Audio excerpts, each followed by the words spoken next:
अस्सलामुअलैकुम, welcome to हमारा पाकिस्तान। मैं सना कहवान। प्रोग्राम में आज मेरा साथ देंगे मोहम्मद नौशाद अली साहब, फ़ारूक हमीद ख़ान साहब, फ़हीम सिद्दीकी साहब और डॉक्टर हुमा बकाई साहिबा। आप तमाम पैनलिस्ट का बहुत शुक्रिया। नाज़रीन, सबसे पहले बात होगी फैज़ाबाद धरना केस के हवाले से, जो 4 साल तक मुल्क की सियासत में एक मुअम्मा बना रहा।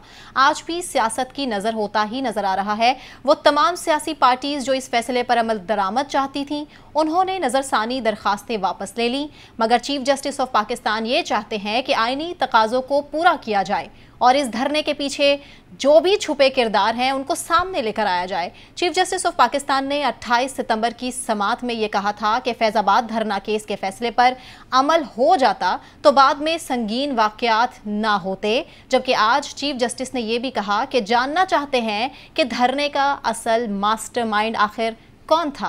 अफसार आलम साहब की एंट्री है अदालत में। उन्होंने इंकशाफ किया कि उन पर दबाव डाला जाता था कि प्रोग्राम को बंद किया जाए और फ़ोन भी आते थे कि नशरियात को बहाल किया जाए। सवाल इससे जुड़ा हमारा ये है कि फैज़ाबाद धरना केस इतना ज़्यादा तवील होने की आखिर वजह थी क्या? फ़ारूक हमीद साहब, आप ही से पूछ लेती हूँ सबसे पहले। बिस्मिल्लाह, बहुत शुक्रिया।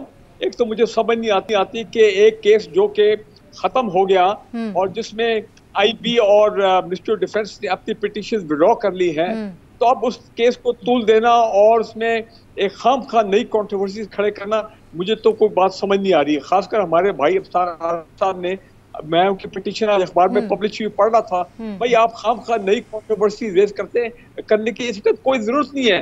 जो देखें, मुझे आज अच्छी तरह मुझे याद है कि उस वक्त ये बात कही गई थी कि जनाब उस वक्त की जो हुकूमत गालिबन पीएमएलएन की गवर्नमेंट थी, उन्होंने रिक्वेस्ट किया था हमारे सिक्योरिटी के इदारों को कि बड़े मेहरबानी आप इस मसले को हैंडल करें, ये बहुत लंबा होता जा रहा है, इसमें बहुत इश्तियाल वाली सूरत हाल है, एक इंटरनल पीस का मामला है। इस्लामाबाद फैजाबाद जो है वो बिल्कुल बंद था, कई दिनों से बहुत खप पड़ी हुई थी वहां पे, रेंजर्स और ये तमाम लोग आए हुए थे। तो उन्होंने कहा था सिक्योरिटी इदारों को कि हमारी मदद करें इस मामले को खत्म करने की, और यही वजह थी कि जब वो एग्रीमेंट आया था, मुझे आज भी याद है, वो 6-7 पॉइंट्स का जो एग्रीमेंट था उसमें गालिबन पीएमएलएन के एक सीनियर मिनिस्टर उस वक्त थे, उन्होंने साइन किया था जो टीएलपी के साथ एग्रीमेंट किया था, और जो काउंटर साइन हुआ था, ये पब्लिक है, सारा आपको भी मिल जाएगा, काउंटर साइन किया था उस वक्त हमारे सिक्योरिटी के इदारे के वो मेजर जनरल अपना मेरे ख्याल फैज साहब थे। उसके बाद फिर आपने देखा वो उस इदारे के हेड भी हुए। तो कहना मैं ये चाह रहा हूँ कि हमें तो ये बात पे क्लियरली आई थी कि इनको तो गवर्नमेंट को तो इस इदारे का शुक्रिया अदा करना चाहिए, सबको शुक्रिया अदा करना चाहिए कि एक पोटेंशियल सूरत हाल जो आउट ऑफ कंट्रोल हो सकती थी उसको कंट्रोल किया गया। ये वही सूरत हाल, अगर आपको याद हो कि 2014 को जब धरना हो रहा था, डॉक्टर कादरी साहब और उस वक्त के जारी बात पीटीआई उनके लीडर डी चौक का धरना था, तो उस वक्त भी यही गवर्नमेंट थी पीएमएलएन की, और मुझे याद पड़ता बड़ा क्लियरली कहा गया था, बल्कि कंट्रोवर्सी में रेज हुई थी कि उनके कहने पर उस वक्त के आर्मी चीफ जनरल राहील शरीफ साहब ने दोनों को बुलाया था, एक डॉक्टर कादरी साहब को और अपना उस पार्टी के हेड को, पीटीआई के चेयरमैन को, कि कैसे इस मसले को सुलझाया जाए। वो बाद में कंट्रोवर्सी ये होगी कि जी गवर्नमेंट ने कहा हमने तो कोई नहीं था, लेकिन मुझे याद है उस वक्त बड़े क्लियरली हमारे इदारे के हेड ने, आईएसपीआर गालिबन उनका ने हमें कहा गया था, हमने तो अपनी ड्यूटी अंजाम दी कि किसी तरह मामले को सुलझाए, उसको कूल डाउन कर। कहना मैं ये चाह रहा हूँ कि जब एक हुकूमत ट्रबल में होती है, सिविल गवर्नमेंट, पॉलिटिकल गवर्नमेंट, और वो सिक्योरिटी इदारों को रिक्वेस्ट करे कि जनाब हमारी हेल्प करें, और जारी बात है अगर वो कह रहे हैं तो गलत बात नहीं है, सिक्योरिटी के इदारे तो हैं कि जब भी कोई ऐसी एबनॉर्मल सूरत हाल हो लॉ एंड ऑर्डर की वगैरह वगैरह, तो वो हेल्प में आते, दे कम in aid of the government, जो भी तरीका हो। तो मैं समझता हूँ कि 2014 का धरना जो है वो भी उसके बाद आहिस्ता आपने देखा खत्म हो गया, और टीएलपी का धरना भी खत्म हो गया। अब क्या क्यों मुर्दों को खेड़ा जा रहा है, आई डू नॉट नो। और जबकि मैं फिर कहूंगा कि आईबी और अपना मिनिस्ट्री ऑफ डिफेंस ने तो अपनी पिटीशन में ड्रॉप कर लिए। अब एक कोई कमेटी बनी हुई है, वो कमेटी आगे क्या करती है वो तो वक्त ही बताएगा, लेकिन मैं फिर कहूंगा इस वक्त पे अफसार आलम साहब का ये जो उन्होंने राइटिंग में दिया है अपना एफिडेविट के या जो भी उन्होंने डॉक्यूमेंट दिया सुप्रीम कोर्ट, इसकी कोई रिक्वायरमेंट नहीं थी। मैं नहीं समझता हूँ कि इसकी कोई रिक्वायरमेंट थी। बहरहाल देखते हैं भी आगे क्या होता है। ठीक है, यही सवाल लेके मैं डॉक्टर हुमा साहिबा आप ही की जानिब आ जाती हूँ। आपको क्या वाकई लगता है कि अफसार आलम पर प्रेशर था? देखिए, मैं बहस में नहीं जाऊंगी कि अफसार आलम साहब पे प्रेशर था या वो अपनी जमीन की आवाज से बात कर रहे हैं या किसी के लिए काम कर रहे हैं, किसी के कहने पर ये कर रहे हैं। जी, मैं बहस में नहीं जाना चाहती। लेकिन मैं ये गुजारिश जरूर करूंगी कि फैजाबाद धरना जिस सूरत हाल की तरफ निशानदेही करता है या हमारे सिविल मिलिट्री रिलेशंस की तरफ इस इशारे की बात हो रही है, क्योंकि उन्होंने कुछ जियाउल हक की रेफरेंस से भी बात की थी, सदर वगैरह ना कहा जाए, क्योंकि ऐसी तो बहुत सारी चीजें और फैजाबाद धरने से बहुत बड़े बड़े सानहे पाकिस्तान की 70 साल हिस्ट्री में गुजरे, फिर उन सब पर बात की जानी चाहिए। हमें आज तक नहीं पता कि हमीदुर रहमान रिपोर्ट सिलेक्टिवली क्यों बाहर आई थी। हम मतलब पाकिस्तान दो लहक हो गया, फॉल ऑफ ढाका हो गया, लेकिन हमें आज तक नहीं पता कि असल मुहर्रिकात क्या थे। और मेरा ख्याल है कि इस वक्त पाकिस्तान को जो मसाइल दरपेश हैं, जो पॉलिटिकल पोलराइजेशन ऑलरेडी एग्जिस्ट करती है, जो माशी मसाइल हैं, जो फ्यूचर है पाकिस्तान का, अभी जो अहम तरीन सवाल ये है कि भाई इलेक्शन का क्या हो रहा है। कौन सी हुकूमतें इस वक्त आईनी है और कौन सी हुकूमतें चंद कुछ ऐसे बाद गैर आईनी हो जाएंगी। पॉइंट मेरा तो ख्याल है कि उस पर ज्यादा अहम सवाल होना चाहिए, क्योंकि उस पर पाकिस्तान का फ्यूचर टिका हुआ है। बजाय इसके कि हम एक पास्ट का केस उखाड़ कर उस पर ये बात करना चाहते हैं कि इसके पीछे कौन था, कनाडा से कौन आया, कनाडा से किसको बुलाया गया। None of what happened at Faizabad धरना पाकिस्तान की तारीख में वो नया नहीं है, और ना वो पहला ऐसा हादसा था और ना समझती हूँ कि आखिरी है। थोड़ी सी फ्यूचरिस्टिक अप्रोच की जरूरत है। इस वक्त ग्लोबल पॉलिटिक्स बहुत मुश्किल है, इस वक्त रीजनल पॉलिटिक्स बहुत मुश्किल है। आपके इंटरनली जो पारा चनार और इधर उधर से खबरें आ रही हैं वो बहुत अच्छी नहीं है।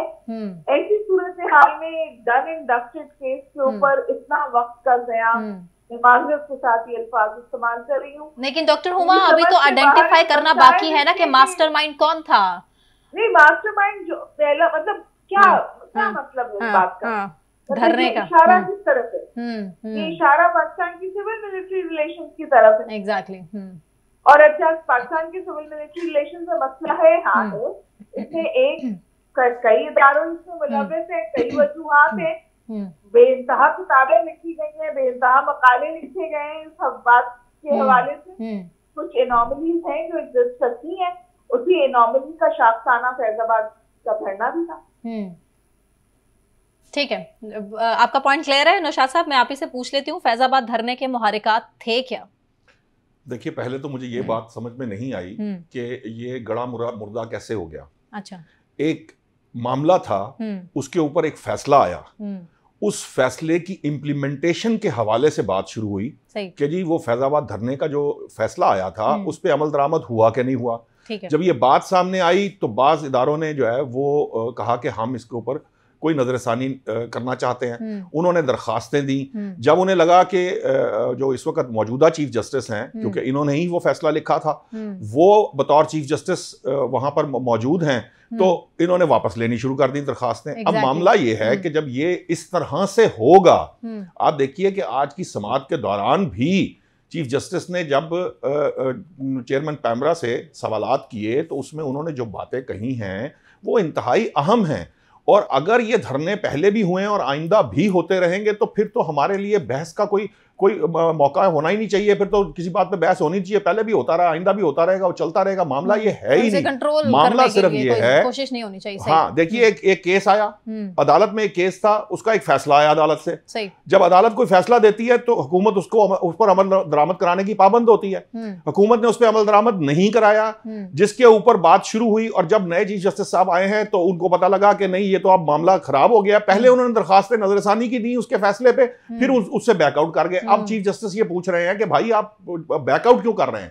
आप नजरसानी पे बात करें। सो मामला ये है, देखिए ये गड़ा मुर्दा नहीं है, मसला सिर्फ इतना है। इसमें जो बात आपने, अब आए मुहर्रिकात क्या थे, एवरीवन नोज के धरनों के मुहर्रिकात क्या होते हैं। और ये फारूक साहब की बात ठीक है कि जो उस वक्त हुकूमत वक्त थी उसने सिक्योरिटी इदारों को कहा होगा। अब ये बात बड़ी सादी और सिंपल सी है, हुकूमत वक्त ने सिक्योरिटी इदारों ने उस पर काम किया, इसकी रिपोर्ट जमा कराई जानी चाहिए, इस पे बात की जानी चाहिए। और वहां पे अगर किसी ने कोई गलती की है, अगर हुकूमत के अंदर कोई उस वक्त गलत काम कर रहा था, कोई मिनिस्टर गलत कर रहा था, या किसी के कहने पे ये हो रहा था, या इसका कोई वो था, या तो हुकूमत की साइड से उसकी जिम्मेदारी आयद की जाएगी, या इदारों की साइड से अगर कोई मामला इस तरह का तो वो होना चाहिए। अब मामला ये है, इसका किसी बात का मामला, किसी का नतारा करना या किसी चीज का असल मामला ढूंढने का मतलब ये कभी नहीं होता कि इससे सिविल मिलिट्री ताल्लुकात में कोई फर्क आएगा। भाई उस वक्त कोई चंद लोग एस्टेब्लिशमेंट के थे, वो हम सबके सामने हैं, वो कुछ कर रहे थे, आज उन पे आर्ग्यूमेंट हो रहा है। अगर वो कहीं कानूनी जकड़ में आ जाएंगे तो जरूर आ जाएंगे, वो भी होंगे। जो कानूनी जकड़ में नहीं आएंगे तो उनको कोई पूछने वाला नहीं होगा, लेकिन इस पर बात तो की जाएगी ना, इसके ऊपर इसका नतारा भी होगा, वक्त भी करेगा। हाँ, इसमें एहतियात क्या है? एहतियात सिर्फ इतनी है, मुहर्रिकात भी पता चलने चाहिए, मास्टर माइंड भी पता करने चलना चाहिए। ये कोई लॉजिक नहीं है कि हमीदुर रहमान कमीशन रिपोर्ट क्योंकि हमारे पास उस तरह से सामने नहीं आई तो इसका मतलब आइंदा भी हम कोई काम ना करें। यानी हम ये तय कर लें कि हमने ना अपने आप को सुधारना है, ना हम सुधारना चाहते हैं, और ना आइंदा कभी किसी वक्त में हम अपने आप को सुधारेंगे। भाई देखें, इदारे गलत नहीं हुआ करते, हमारा कोई इदारा गलत नहीं है, ना पैमरा गलत है, ना कोई और इदारा गलत है, ना वजारत दिफा गलत है, ना कोई वजारत गलत है। उन इदारों में, उन वजारतों में, उन हुकूमतों में कुछ लोग गलतियां करते हैं, कुछ कोताहियां करते हैं, कुछ गलत काम करते हैं, जिनकी सजा अगर उन्हें नहीं मिलेगी तो फिर मामला शुतरे बेमहार ही होंगे ना। अगर कानून नाफिज नहीं किया जाएगा, अगर लॉ एंड ऑर्डर जो है वो कंट्रोल नहीं किया जा सकता, अगर कानून आइन नाफिज नहीं होगा तो फिर अल्टीमेटली फिर मेरी जो मर्जी मैं जो चाहे दिल करे करूं। सो मुझे ये बात समझ में नहीं आती कि अगर एक केस सुप्रीम कोर्ट में, आप ये बात क्यों नहीं समझते कि अदालत उज़्मा के अंदर जब कोई मामला जाता है तो यकीनन उसकी कोई ना कोई बेसिस तो मौजूद है, और उन्हीं बेसिस के ऊपर प्रोब करने की कोशिश की जा रही है। और प्रोब करने का मकसद यही होता है, ये जो मैं बात कह रहा हूं जिसका हमें एहतियात करनी है, उसका मकसद कोई इदारों का तसादुम पैदा करना नहीं है, या वो होना नहीं चाहिए। लेकिन हमें अपनी गलतियां, कमी, कोताही किसी से भी हुई हो, मुझसे भी हुई हो, आपसे भी हुई हो, हमें उसको दुरुस्त की तरफ लेके जाना है ना, हमें दुरुस्त रास्ता तलाश करना है, और आइंदा के लिए ऐसे मामलात का रास्ता बंद करना है। क्या यह बात गलत है कि कोई बंदा कनाडा से आई या अमेरिका से आई या बरतानिया से आए और पाकिस्तान में कुछ भी करके चला जाए और उसको जाने दिया जाए? क्या यह पाकिस्तान कोई मुल्क नहीं है? क्या यही काम कोई पाकिस्तानी अमेरिका में जाके कर सकता है, कनाडा में जाके कर सकता है और फिर बच सकता है? अगर नहीं बच सकता तो यहां क्यों बचता है? ये वो सवालात हैं जो हर सूरत में प्रॉब होने चाहिए, इनके नताइज आने चाहिए। नताइज आने के बाद आप ये तय करें कि किसकी गलती थी। अगर किसी से कोई गलती हुई है वो अपनी गलती तस्लीम करे, कोई सजावार ठहरता है तो उसको सजा दी जाए, कानून और आइन के मुताबिक सारे काम होने चाहिए। बिल्कुल ठीक है। फहीम, 4 साल फैजाबाद धरना फैसले को आखिर क्यों लटकाया गया? देखिए, अगर मैं थोड़ा सा तल्ख हो जाऊं ना तो मैं पहले माजरत कर लेता हूं। और फारूक साहब जो बातें कर रहे थे, मुझे अफसोस हो रहा था उनकी बातों के ऊपर। वो कह रहे थे कि हमें शुक्रिया अदा करना चाहिए इदारों का। देखें, पाकिस्तान की तारीख जो है ना वो भरी पड़ी है ऐसे वाकयात से। अगर यही सूरत हाल है तो हम किस किस पे शुक्रिया अदा करें? जितनी बातें फारूक साहब ने कही हैं, फैजाबाद धरना केस की आज तीसरी समाअत थी, इनमें से कोई एक बात जो है वो क्या सुप्रीम कोर्ट में कही गई खड़े होकर कि हमसे जो है सिविल गवर्नमेंट ने कहा था कि ये करा दे? क्यों वहां पे हिम्मत नहीं हुई कहने की? ये क्यों यहाँ पे एक बयानिया बनाया जा रहा है? देखें, गलत ना करें इस मुल्क को, कौम के साथ बहुत हो चुका। सुप्रीम कोर्ट में जो आज समाअत हुई है, मैं कहता हूं कि आज हमारे सिस्टम के कपड़े उतारे गए हैं। किसी एक इदारे की बात नहीं हुई, वहां पर पैमरा की बात हुई, कपड़े उतारे गए कि जनाब आप किस तरह से जो है वो चीजें करते हैं, किस तरह से जो है आप वो फोन कर करके जो है वो चैनल्स को बंद कराया करते थे। हमारे यहाँ आज बात हुई, ईसीपी की बात हुई, इलेक्शन कमीशन ऑफ पाकिस्तान के कपड़े उतारे गए कि आप एक दिन के अंदर अंदर जो है वो किसी भी पॉलिटिकल पार्टी को जो है वो रजिस्ट्रेशन दे देते हैं, वो भी दुबई से आए हुए किसी शख्स के कहने पर, के नाम पर। ये सब क्या हो रहा है? और ये सब कुछ क्या होता रहे और उसके बाद हम खामोश बैठे रहे, हम ये कहते रहे कि हम सफाइयां पेश करते रहे। देखिए, नौशाद साहब ने बिल्कुल ठीक कहा है कि हम इदारों के खिलाफ बात नहीं करते, इदारे गलत नहीं होते, इदारों में बैठे हुए लोगों की गलतियां होती हैं। वो गलतियां अगर नहीं सुधारेंगे तो फिर बिल्कुल फायदे से साहब का ये जुमला ठीक है कि अगर एक दफा फैजाबाद धरना केस के फैसले पर अमल दरामद कर लेते तो दोबारा वो धरना ना होता, दोबारा आज मुल्क इस जगह पे ना पहुंचा हुआ होता। कौन था जब दोबारा धरना हुआ तो गवर्नमेंट में? कौन था चीफ ऑफ आर्मी स्टाफ? क्या क्या बातें हैं जो इस मुल्क में नहीं हुई हैं? देखें, उमर अयूब साहब का जब नाम आया, पायदी साहब की जानिब से जिक्र हुआ जनाब सदर अयूब साहब का। आज एजाजुल हक साहब के नाम के ऊपर जिया साहब तक तारीख पहुंचा दी गई, दिखा दी गई। ये सब कुछ हमारी तल्ख तारीख है। आइन में एक शख्स ने अपने आप को 5 साल के लिए सदर लिखवाया, इस मुल्क की तारीख है। वो देखें क्या है उसके बाद हमारे मुल्क का हाल। क्या आज आप जिन अफगानों को रो रहे हैं, वो अफगान किस दौर में इस मुल्क में आए थे? इस अफगान जंग के 3 तोहफे हैं, अफगानी, हीरोइन, कलाशनकोव। ये तीनों किस दौर में आए इस मुल्क में? क्या आज हाल कर दिया आपने। आज इस मुल्क में जो अभी हम पारा चनार की बात कर रहे हैं या हम दीगर इलाकों में दहशतगर्दी की बात कर रहे हैं, अभी ISPR की प्रेस रिलीज है जनाब थोड़ी देर पहले के वो एक दहशतगर्दों के साथ फायरिंग का तबादला हुआ है, 6 को जहन्नुम वासिल कर दिया। ये सब कहां से आ रहे हैं? इस मुल्क में अफगानों को वापस भेजने का फैसला किन ग्राउंड्स के ऊपर हुआ है? इन ग्राउंड्स के ऊपर हुआ है कि जनाब ये सब जो है वो दहशतगर्दी में मुलव्विस थे। तो कहां से शुरू हुआ ये सारा मामला? क्या वहां तक नहीं जाना चाहिए? छोड़ दे मास्टरमाइंड को, सबको पता है कौन है मास्टरमाइंड। मेरा सिंपल और सादा सा क्वेश्चन ये है कि आखिर क्यों 3 साल तक जो है वो आप इस फैसले के ऊपर अमल दरामद नहीं करा सके? आज अटॉर्नी जनरल साहब से सवाल हुआ ना, हाँ जी, अमल दरामद करना है नहीं करना? उन्होंने कहा जी हमने तो कमेटी बना दी है। हाँ जी, अदालत ने मुस्तरद कर दिया कमेटी को। उन्होंने कहा कमीशन बनाए, लेकिन कमीशन के भी रिपोर्ट्स उसी तरह आएंगी अगर इसी तरह से हम दबाव में रहे, इसी तरह से हम बयानियां जो है वो पेश करते रहे कहीं मीडिया पे बैठकर। मेरा सिंपल और सादा सा वो है कि इस कौम के ऊपर अब रहम करें। 70 साल के बाद इस कौम के ऊपर, इस मुल्क के ऊपर रहम करें। कोई शख्स, कोई इदारा गलत नहीं है, कोई गलत नहीं है, सिर्फ उन इदारों में आग बैठने वाले अफराद जो अपनी जाती सोच के फारूक साहब कुछ ऐड करना चाह रहे हैं, मैं आपको भी टाइम दे रहे हैं, उनके खिलाफ बात होगी। जी फारूक साहब, हमने मुहर्रिकात की बात की, बिल्कुल उन्होंने सही निशानदेही की नौशाद साहब ने कि बिल्कुल ये चीफ जस्टिस साहब मेरे ख्याल इन्हीं का वो फैसला था फैजाबाद केस के ऊपर चंद साल पहले, तो जारी बात है इसका फॉलो अप हो रहा है। लेकिन जो बुनियादी मसला है वो तो हम किसी ने अभी तक बात नहीं किए। मुझे आज भी याद है पार्लियामेंट में 2 बंदे खड़े हुए थे उस वक्त की नेशनल असेंबली में, एक I think it was Sheikh Rasheed साहब और एक कोई और थे, जिन्होंने पॉइंट आउट किया था।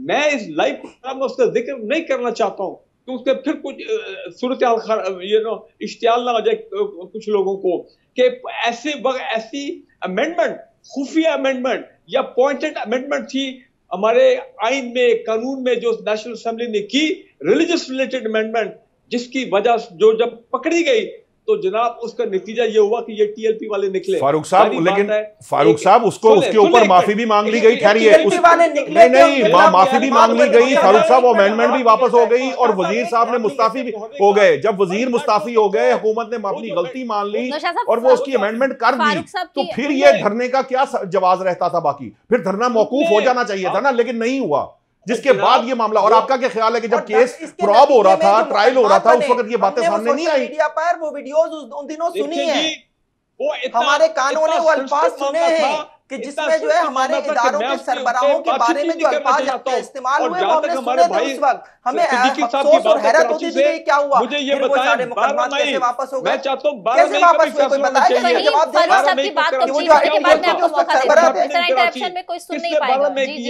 जी फारूक साहब, उसका भी फाइन साहब जवाब दे देना। 12 मई किसने किया था, उसकी तो कोई बात ही कोई नहीं करता। फारूक साहब आप केस ले जाए 12 मई का, अदालत के अंदर चले जाए। 12 मई क्या हो रहा था? इस्लामाबाद में जलसे में खड़े होकर कहा था 12 मई का इससे क्या ताल्लुक है? यहाँ पे बुनियादी कॉज को देखें जिसकी वजह से ये सारा मामला खराब हुआ था, फैजाबाद ये जो धरना क्रिएट हुआ था और TLP वाले बाहर आए थे। मैं इतना ही कहना चाहता हूँ, मामला बहुत सेंसिटिव, इसलिए मैं आगे बात नहीं करूंगा। फहीम,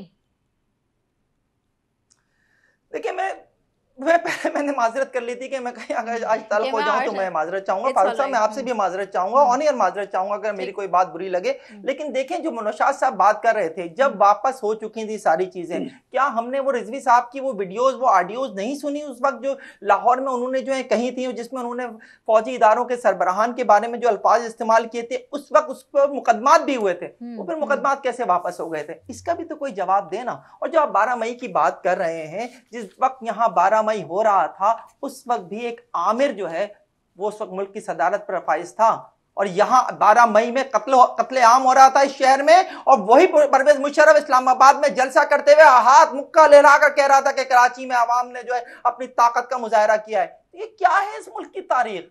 अफसोस होता है हमें इस तारीख को पढ़ते हुए। हम पढ़ा सकते हैं अपने बच्चों को ये तारीख कि ये हुआ था इस मुल्क में, ये होता रहा है इस मुल्क में, नहीं पढ़ा सकते। आप मुताले पाकिस्तान की जो किताब आज हमारे बच्चों को पढ़ा रहे हैं, क्या वही है मुताले पाकिस्तान? बड़ी गहरी बात कर दी फहीम ने, बहुत गहरी बात कर दी बेशक। और मुझे यहीं से ब्रेक अनाउंस करनी है। ब्रेक से वापस आने के बाद हम आगे का जिक्र करेंगे। हमारे साथ रहिए।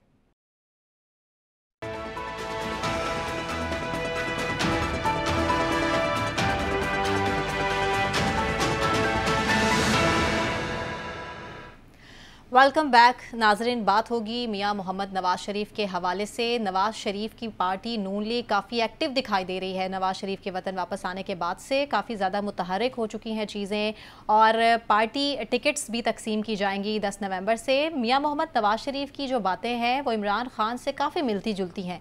जिस तरह इमरान खान ने कहा कि उनको उनके दौरे हुकूमत में जनरल बाजवा उन्हें काम नहीं करने देते थे, उनकी जो पॉलिसीज़ थी उन पर उनको अमल नहीं करने दिया जाता था उनकी मर्ज़ी के मुताबिक। इसी तरह मियां मोहम्मद नवाज शरीफ भी कल कुछ इसी तरह की बातें करते हुए दिखाई दिए। वो कह रहे हैं कि जो माजी में मेरी पॉलिसीज़ थी, जो मैं करना चाहता था, वो मुझे नहीं करने दिया जाता था, तो इसीलिए जो अब आगे हम करेंगे वो हमारा बयानिया महंगाई को कंट्रोल करने का बयानिया होगा, और इसके लिए दीगर जो 4 सूबे हैं उनका भी दौरा किया जाएगा। सवाल जो हमारा है वो बड़ा ही इंटरेस्टिंग क्वेश्चन है कि नवाज शरीफ 10 नवंबर से मुल्की दौरों का आगाज़ कर रहे हैं, तो क्या वाकई अदालतों से उनको रिलीफ मिल चुका? फहीम आप ही से पूछ लेती हूँ सबसे पहले। देखिए, अदालतों से रिलीफ तो मिल चुका, अब तो मुल्क के अंदर ही है ना, मुल्क से बाहर तो नहीं जा रहे। कोई जलसा करने, कोई दौरा करने, मुल्क से बाहर तो नहीं जा रहे। और पाकिस्तान की जो अदालतें हैं उन्होंने उन्हें पाकिस्तान बिल्कुल जाएंगे, वो उन्हें जाना भी चाहिए। वो अपनी पार्टी को दोबारा से यूनाइट कर रहे हैं, एक्टिवेट कर रहे हैं वो चीज़ों को, और जाहिर है उन्हें करना भी चाहिए। और सबसे पहले तो यही इंपॉर्टेंट है कि अगर वो ये सब कुछ करने जा रहे हैं तो उनके जहन में एक प्लान मौजूद है और वो उस प्लान को एग्जीक्यूट करने जा रहे हैं, तो ये एक बहुत अच्छी बात है। सियासी जमातें जो जिनको वो समझते हैं कि उनके जरिए वो एक इंतखाबी इत्तेहाद बना सकते हैं, डेफिनेटली वो इन दौरों के दौरान जो है वो उनसे भी मुलाकातें करेंगे। और ये सब चीज़ें तो खैर लंदन से ही शुरू हो गई थी। जब वो लंदन में थे उस वक्त से ही उन्होंने जो है इस तरह की मुलाकातें और इस तरह की चीज़ें शुरू कर दी थी कि इंतखाबी इत्तेहाद बनाएंगे, तो बहुत इंपॉर्टेंट होगी उनकी ये मूव। और जो एक बहुत अहम बात है कि क्या वो अब जो कुछ माजी में वो नहीं कर सके, हम ये कहते हैं कि चौथी मरतबा वो वजीर आज़म बनने जा रहे हैं और उनके रहनुमा भी यही कहते हैं, तो क्या 3 मरतबा उन्हें उनका टर्म पूरा करने दिया गया? नहीं करने दिया गया। अब जो नहीं करने दिया गया, तो उस दौर में वो जो कुछ करने की उन्होंने कोशिश की थी, जिन चीज़ों का उन्होंने आगाज़ किया था, अभी हम ब्रेक से पहले जिन धरनों की बातें कर रहे थे, वो धरने जिस तरह से किए गए, पनामा लीक्स, डॉन लीक्स, तो फला तो नहीं कर सके वो। मैं आपसे अपना छोटा सा एक चीज़ शेयर कर लेता हूँ कि मुझे अपने पाकिस्तानी होने पर फख्र कब हुआ। मैं 1997 या 6 में जो है वो ईरान के इलेक्शन कवर करने जो है बाई रोड ईरान गया था। कमर में दर्द के साथ हम कराची से तप्तान पहुंचे थे, कराची से कोयटा, कोयटा से तप्तान, टूटे फूटे रोड, बहुत बुरा हाल। लेकिन जब तप्तान से मैंने बॉर्डर क्रॉस किया और मैं मशहद जा रहा था, तो मैं एक ऐसी बस में बैठा हुआ था कि जिसमें मैं चलती बस में गर्म चाय का कप पी सकता हूँ। 2005 में जब जलजला आया तो मैं जलजला कवर करने बालाकोट गया था। वहां 16 दिन गुजारने के बाद जब मैं वापस आ रहा था तो मैंने पहली बार जो है वो इस्लामाबाद से लाहौर मोटरवे पे सफर किया। तो मुझे अपना 1996 का जो सफर है वो याद आ गया।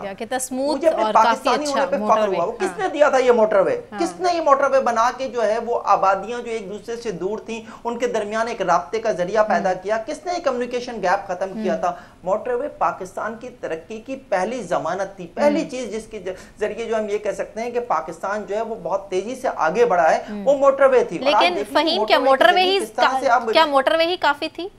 और चीजें जरूरी नहीं थी? देखिए मैं तालीम में हम पीछे हैं, हम किन आपने किन अभी चीजों मेरी में? बात में से अभी आपने मेरी बात में से वो जुमला पिक नहीं किया कि 3 मरतबा के वजीर आजम को अपना टर्म पूरा नहीं करने दिया गया। वो इससे ज्यादा भी बहुत कुछ कर सकते थे जो 3 दफा का फिगर भी तो है, तो पूरा करने देते। 3 दफा का फिगर भी तो है, ठीक है। वो आके बैठे आप उसके खिलाफ धरने शुरू कर दें, आप वो आके बैठे आप उसके खिलाफ डॉन लीक्स ले आए, वो आके बैठे आप उसके खिलाफ पानामा लीक्स ले आए, तो ये सब कुछ भी तो हुआ है ना।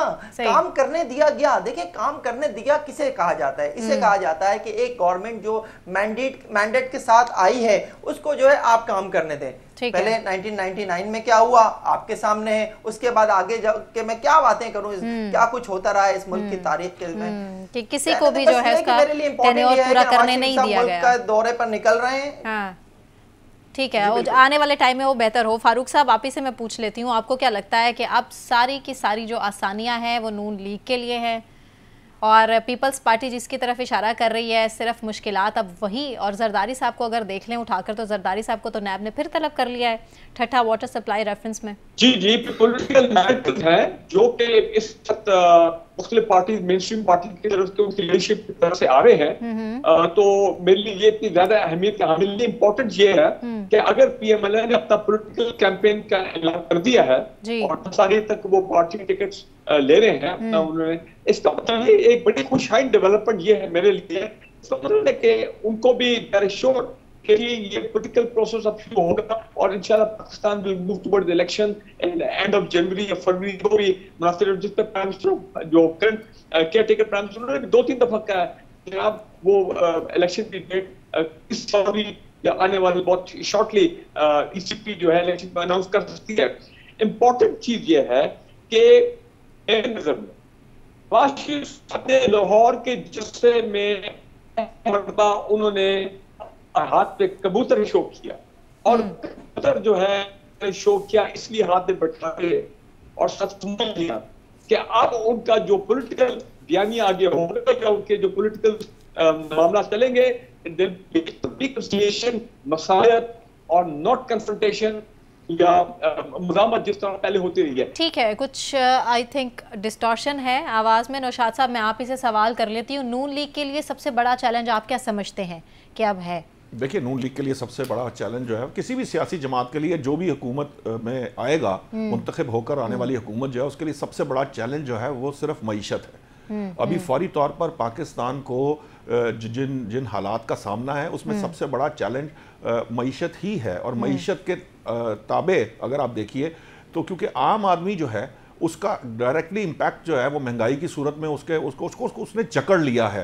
अभी वो बिल देने के चक्कर में होता है, बिल पूरा नहीं होता तो उसके सामने बच्चों की फीसें आ जाती हैं, बच्चों की फीसें पूरी नहीं होती तो उसके लिए और मसाइल खड़े होते हैं। वो किराया दे, वो घर की रोटी पूरी करे। आप देखिए रोजगार नहीं है, नौकरियां खत्म हो रही हैं लोगों की, लोग परेशान हैं। हाँ जी, अनएम्प्लॉयमेंट रेट बढ़ता चला जा रहा है और जो मसाइल इस वक्त सामने हैं क्योंकि आगे कोई चीज़ नजर नहीं आ रही, उम्मीद कोई नहीं है। जो लीडर होते हैं, जो सियासी लीडर होते हैं, ये ख्वाबों के सौदागर होते हैं और ये ख्वाब दिखाते हैं। ख्वाब दिखाकर ये कौम में उम्मीद पैदा करते हैं और उम्मीद से ही फिर कौम उठकर उन उम्मीदों को बर लाने के लिए अपनी तमाम तर तवानाइयाँ सर्व करती है। अब मामला ये है कि इस वक्त जो सिचुएशन है जिसकी तरफ आपने इशारा किया, मैं आपको एक बात मज़े की बता दूँ कि नवाज शरीफ साहब ने ये जो चारों सूबों की बात की है इसके पीछे बहुत काफ़ी ऑब्जेक्टिविटी है, मकसद इसके पीछे कार फरमा है और वो मकसद ये है कि नून लीग ये बताना चाहती है कि वो वफाकी सतह की जमात है और उसके अलाइज तीनों सूबों में मौजूद हैं। और इंटरेस्टिंगली पीपल्स पार्टी जो लेवल प्लेइंग फील्ड का बहुत शोर कर रही थी उसको जवाब देने के लिए उन्होंने MKM और GDA से भी रब्ता किया है मेरी इतलात के मुताबिक, ताकि पीपल्स पार्टी ये जो अनड्यू किस्म का प्रेशर क्रिएट करने की कोशिश कर रही है या इलेक्शन से पहले ये जो मामलात को मुतनाज़ा बनाने की कोशिश कर रही है उसको कर्टेल किया जा सके। और इसी मकसद के लिए उन्होंने ये काम किया है। इसके साथ साथ उन्होंने PTI के साथ भी मामलात को आगे बढ़ाने की बात की है। वो PTI जो वो लोग और वो सियासी क़यादत PTI की जो इलेक्शन में हिस्सा लेने की अहल होगी और वो ले सकेगी। सो इसलिए इस वक्त तक जो सिचुएशन सामने नजर आ रही है वो यही है कि आपके सामने इस वक्त मुआशी चैलेंजेस हैं। आपके सामने ये जो आपको मुझे नजर आते हैं ये मुआशी चैलेंजेस सिर्फ इतने नहीं हैं, इसके लिए आपको 5 साल मुसलसल दिन रात मेहनत करके अपने आप को कंट्रोल करेंगे, चीज़ों को संभालेंगे क्योंकि आप बहुत इस वक्त IMF की शराइत के तहत बहुत सख्त फिस्कल डिसिप्लिन के तहत चल रहे हैं। अगर ये डिसिप्लिन लूज हुआ तो फिर आपको माशी मसाइल एकदम आपको आ लेंगे, और फिस्कल डिसिप्लिन लूज किए बगैर प्रोग्रेस करना ये एक अलग से एक चैलेंज है, क्योंकि आप जो आपके पास आपको जो सरमायाकारी चाहिए, आपको जो अपने जो अदायगियां करनी हैं, वो एक बहुत बड़ा बर्डन, इतना बड़ा बर्डन कि जिसने आपको डिफॉल्ट के दहाने तक ला खड़ा किया। उस सिचुएशन को टर्न अराउंड करना, फिर टर्न अराउंड करके तरक्की के जीने पे चढ़ाना या उस रास्ते पर डालना, ये इंतहाई जिसे कहते हैं हरकुलियस टास्क है, ये बहुत मुश्किल टास्क है। इसके लिए तमाम जमातों को मिलकर यानी सियासी इस्तेहकाम पैदा करना होगा। फारूक साहब कह रहे हैं ना कि कबूतर उन्होंने जो वो अपने हाथ पर बिठाए और वो मुफाहमाना सियासत या मुफाहमती सियासत की बात कर रहे हैं, तो अल्टीमेटली इसके बगैर आपके पास कोई चारा नहीं। ये कन्फ्रंट्रेशन, ये जो सियासी अदम इस्तेहकाम है, ये हमारे लिए माशी अदम इस्तेहकाम का बाइस बनता है। हमने गुज़िश्ता 4-5 साल में जो चीज़ें देखी वो बात ठीक है, वो दुरुस्त है। मां सिवाय जो नवाज शरीफ साहब की पुरानी हुकूमत है उसमें मां सिवाय करंट अकाउंट डेफिसिट के कोई ऐसा माशी चैलेंज नहीं था उस वक्त।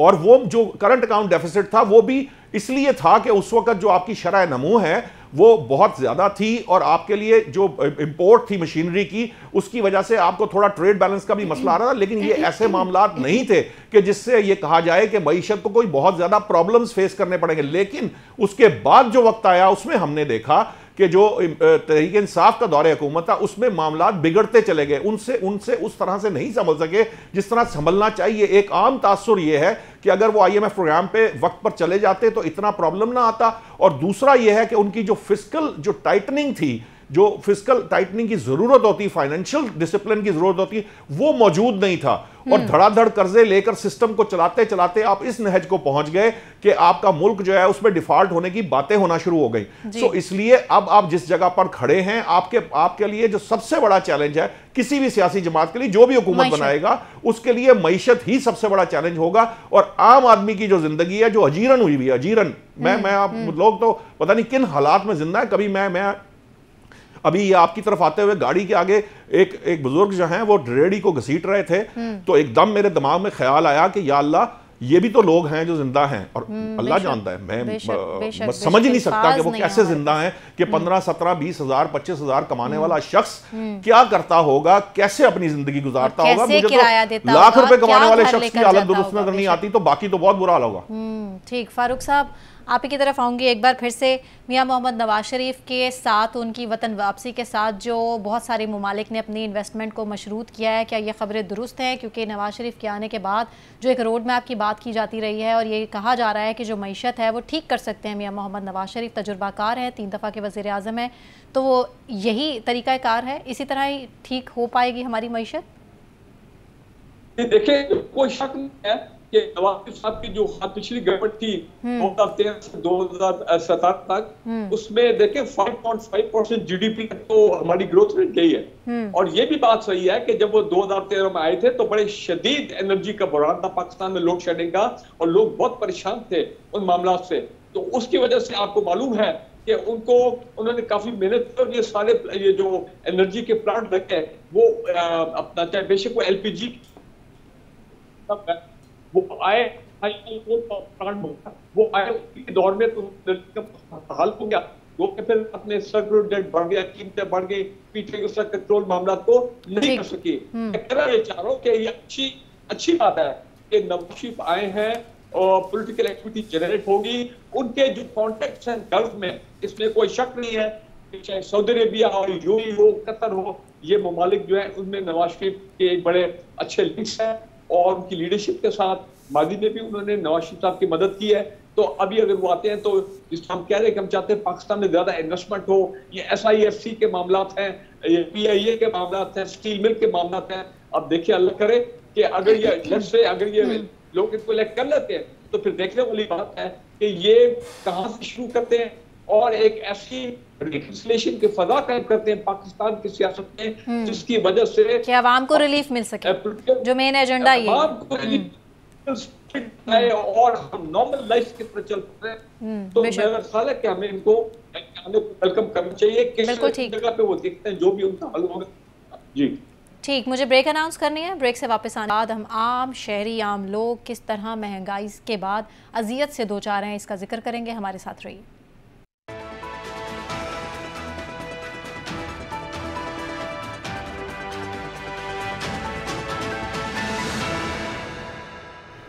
वेलकम बैक नाजरीन। महंगाई के हवाले से रवा माह की मुआशी रिपोर्ट सामने आ चुकी है। हुकूमत आवाम के लिए कोई भी अपना मुआशी हदफ पूरा नहीं कर पाई है, जिसकी वजह से हर चीज़ मुतासिर हो रही है। इदारा शुमारियात के मुताबिक अक्टूबर 2023 में महंगाई की शरह 26.89% तक बढ़ चुकी है, जबकि जुलाई से अक्टूबर तक 28.48% तक रही है। शहरों में महंगाई 1.7%, जबकि देहातों में 1.10% तक इजाफा हो चुका है। सोने की कीमत में भी मुसलसल इजाफा हो रहा है, और यही नहीं बल्कि आटा, चीनी, घी, तेल, हर चीज़ों में इजाफा ही होता चला जा रहा है, जिससे हर शख्स, हर एक आम इंसान सिर्फ अजियत से दो चार है और परेशान है, और इसका हल किसी के पास नहीं है। सवाल इससे जुड़ा हमारा यही है कि अब महंगाई मज़ीद बढ़ती ही चली जाएगी आने वाले टाइम में, या आवाम को कोई रिलीफ भी मिलेगा? नौशाद साहब, देखिए, पहली बात तो ये है कि ये आपके फिगर के हिसाब से तो मुझे लगता है कि अक्टूबर में थोड़ी सी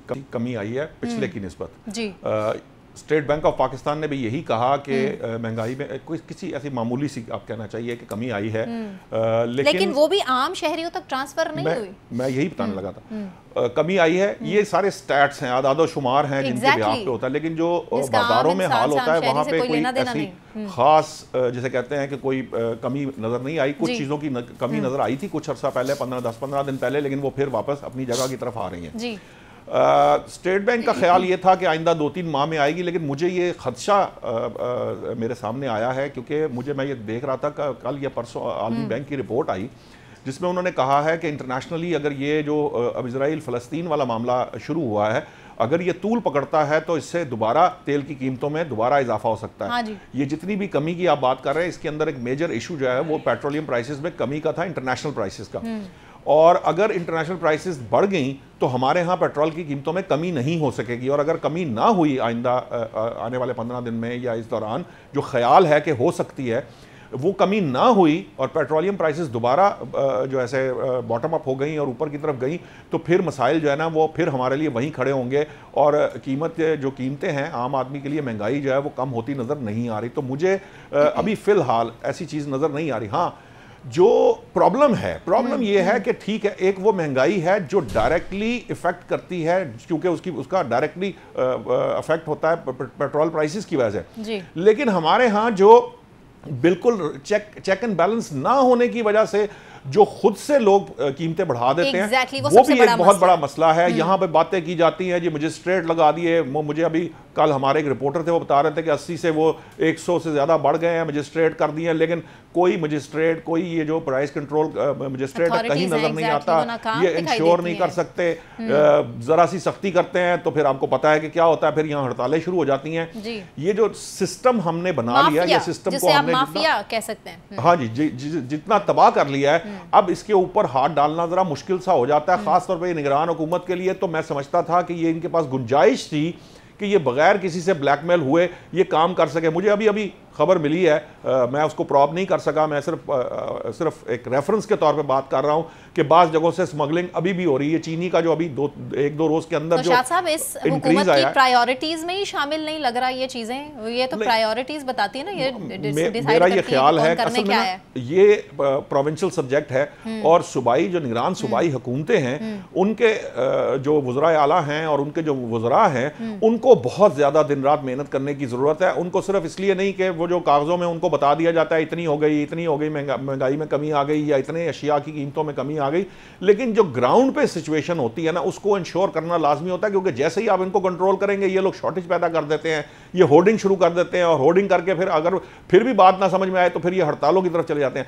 तो एक मुसलसल नज़र जो रखने की ज़रूरत है, चेक एंड बैलेंस रखने की ज़रूरत है, और चूंकि हमारी निगरान हुकूमत का कोई सियासी स्टेक नहीं है, सो उनको तो कम से कम सख्ती कर लेनी चाहिए, ताकि इससे ही कोई चीज़ ऐसी आगे आने वाले वक्त में या आने वाली मुंतखब होकर आने वाली हुकूमत के लिए कोई प्रेसिडेंट सेट हो, जैसे हमने स्मगलिंग के केस में किया है, हमने डॉलर को कंट्रोल करने के मामले में किया है, मनशियात के मामलों के अंदर हुआ है। सो कुछ प्रेसिडेंट सेट करने की ज़रूरत है। लेकिन ये एक महंगाई के मामले पर मैं ये देख रहा हूँ कि मुझे नहीं लग रहा कि निगरान हुकूमतों को वो उस सतह पर, जिस सतह पर इन्हें जाकर काम करने की ज़रूरत है, जो रिक्वायरमेंट है उसको ये पूरा नहीं कर पा रहे, उसको करने की ज़रूरत है। फोकस महंगाई कर लेनी चाहिए, बाकी सारी चीज़ें खुद ब खुद अब वो कंट्रोल में आ जाएंगी। ठीक है फ़हीम, पेट्रोल की कीमतें नीचे तो आई थी, लेकिन महंगाई वहीं की वहीं बरकरार है, आम शहरी उसी अजियत से दो चार है। किस तरह से निकलेंगे इस अजियत से? कोई स्ट्रैटेजी, कोई निगरान हुकूमत के भी इस हवाले से सामने नहीं आ रही? यूँ लगता है कि उसकी निगरान हुकूमत की प्रायोरिटीज़ में ही शामिल नहीं है कि महंगाई को किस तरह से कंट्रोल करना है या आवाम को किस तरह से रिलीफ देना है। किसकी तरफ देखें आवाम? देखिए, सबसे पहले तो हमें निगरान हुकूमत को जो बोर्ड इल्ज़ाम नहीं ठहराना चाहिए। उनका तो काम ही नहीं है कि वो ये सब करें। उनका काम इलेक्शन कराना है, इलेक्शन के लिए माहौल बनाना है, इलेक्शन कराना है, घर चले जाना है। ये सारे काम तो डे टू डे अफेयर्स निगरान हुकूमत का काम होता है। अब इसमें एक चीज नहीं, निगरान हुकूमत का काम कैसे होता है मुझे समझा दीजिएगा। लेकिन ठीक है, लेकिन पहले मैं एक बात कर लूँ, इस पर कंप्लीट कर लूँ मैं अपनी बात जो मैं करने चाह रहा हूँ। देखें, हमारे यहाँ सारे मसले पैदा कहाँ होते हैं? जहाँ मफादात का टकराव आता है। आप ब्यूरोक्रेसी उठा के देख लीजिए, ब्यूरोक्रेसी में आपको वही लोग मिलेंगे जिनके रिश्तेदार, जिनके भाइयों, सबके चाचाओं के, वालिदैन के जो है वो ज़मीनें होंगी, जिनके ज़राअत से जुड़े हुए होंगे, हुकूमतों से जुड़े हुए होंगे, सियासतदानों से, सियासी तंजीमों से जुड़े हुए होंगे। वो क्यों किसी भी चीज को कम करने के ऊपर सोचेंगे जहां उनका मफादात का टकराव होगा उनके अपने ही लोगों के साथ? नहीं होता ये सब, ये नहीं होगा। आप अभी निगरान हुकूमत की हम बात कर रहे हैं। निगरान हुकूमत ने अभी जो फैसला किया है कि 194% बिजली की, वो गैस की कीमतों में वो इजाफा करने की उन्होंने मंजूरी दे दी है। हम सिर्फ ये बात कर रहे हैं कि पेट्रोल प्राइसेस अगर बढ़ेंगे तो मुल्क में महंगाई का मजीद तूफान आ जाएगा। आपके मुल्क के कितने पावर प्लांट्स ऐसे हैं जो गैस के जरिए चलते हैं? हमारी जो ये सबसे पहले इसको ले लीजिए ना, केल एक्टिव को, जहां हम बात कर रहे हैं 3 करोड़ आबादी का शहर, उनके ऊपर उनको जो सबसे ज्यादा गवर्नमेंट से सब्सिडी लेती है, वफाक से सबसे ज्यादा सब्सिडी लेती है। जब सब्सिडी वाली रिपोर्ट आई तो उन्होंने कहा कि चूंकि हमें गैस जो है वो सब्सिडी रेट पर नहीं मिलती, इसलिए हम वफाक से सब्सिडी लेते हैं। इट्स मीन, मैं सिर्फ रेफरेंस के तौर पे बात कर रहा हूँ, वो गैस के ऊपर बिजली बनाते हैं।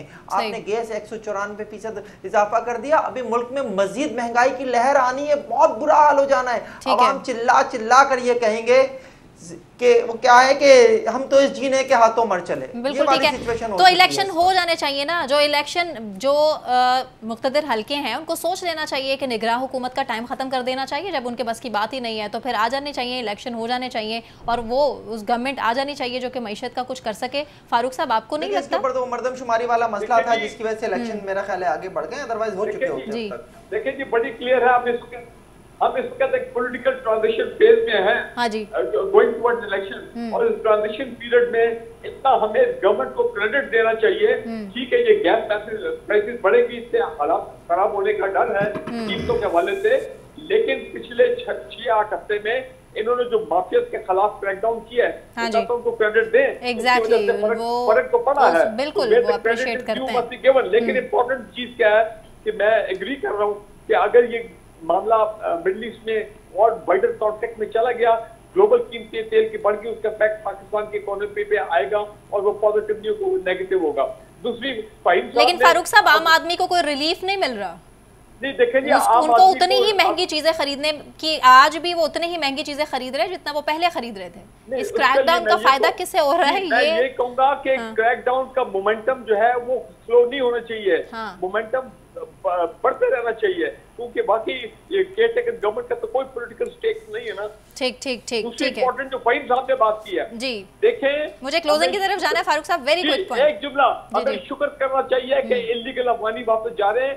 ये फहीम साहब देखेंगे कराची में कैसे लॉ एंड ऑर्डर में यकीनन बेहतरी आएगी, क्राइम में बेहतरी आएगी, और बाकी ड्रग्स और ये वेपन स्मगलिंग, ये तमाम चीजें, तो लिहाजा इकोनॉमी पे इफेक्ट होगा। ठीक है, तो लिहाजा हमें इसको एक्सेप्ट करना चाहिए, इसको एक्नॉलेज करना चाहिए। ठीक है, अच्छा कदम है। और आने वाले टाइम में देख लेते हैं कि हमें पॉजिटिव रह के मिलता क्या है, कि रिलीफ आवाम को मिलता है कि नहीं मिलता है। फारूक हमीद खान साहब, आपका बहुत शुक्रिया। डॉक्टर बकाई साहब, आपका बहुत शुक्रिया।